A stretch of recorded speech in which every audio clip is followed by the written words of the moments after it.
আদ্যশ্ৰাদ্ধৰ দিনা জুবিনলৈ শ্ৰদ্ধাঞ্জলি মুখ্যমন্ত্ৰী ধাৰাপুৰ আজাৰাৰ মণ্ডপে মণ্ডপে ডক্টৰ শৰ্মা শ্ৰদ্ধাঞ্জলি জনাই জুবিন হত্যাকাৰী সন্দৰ্ভত প্ৰতিক্ৰিয়া জুবিন মৃত্যুত নাম সামোৰ খোৱা কোনো সাৰিব নোৱাৰিব বুলি দাবী আদ্যশ্ৰাদ্ধৰ দিনাই জনকণ্ঠৰ ফটোত পুষ্পাঞ্জলি অৰ্পণ কৰি সেৱা জনালে ডক্টৰ হিমন্ত বিশ্ব শৰ্মাই মুখ্যমন্ত্ৰীৰ পুনৰ দাবী জুবিনৰ মৃত্যুৰে নাম সাঙুৰ খোৱা কোনো সাৰি যাব নোৱাৰিব বহুত প্ৰচেষ্টা চলি আছে যাক বহুমুখী প্ৰচেষ্টা বুলি কয় আৰু আমি নিশ্চিতভাৱে আমি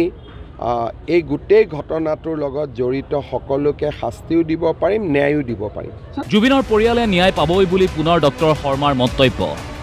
অসমৰ জনতাই মনত দুখ পোৱা কাম কৰা নাই বুলিও তাৎপৰ্যপূৰ্ণ মন্তব্য আপোনালোকে অসম চৰকাৰৰ ওপৰত বিশ্বাস ৰাখক আৰু অসম চৰকাৰে আজিলৈকে এই মুহূৰ্তলৈকে অসমৰ ৰাইজক কোনো কথাতে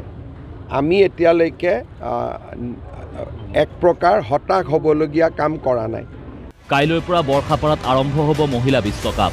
মঙলবাৰে বিশ্বকাপৰ উদ্বোধনী অনুষ্ঠান পিছে উদ্বোধনী অনুষ্ঠানত উপস্থিত নাথাকিব মুখ্যমন্ত্ৰী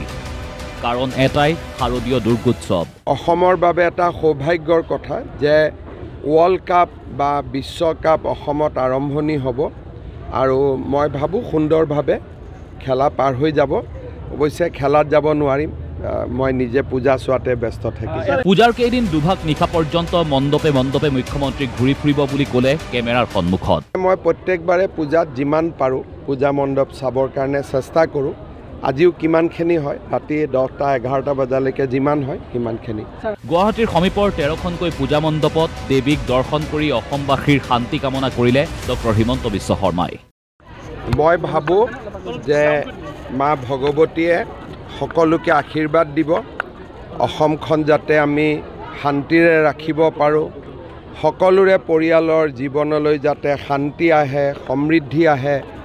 আৰু আমি যেন এনেধৰণে অসমখনক আগুৱাই লৈ যাব পাৰোঁ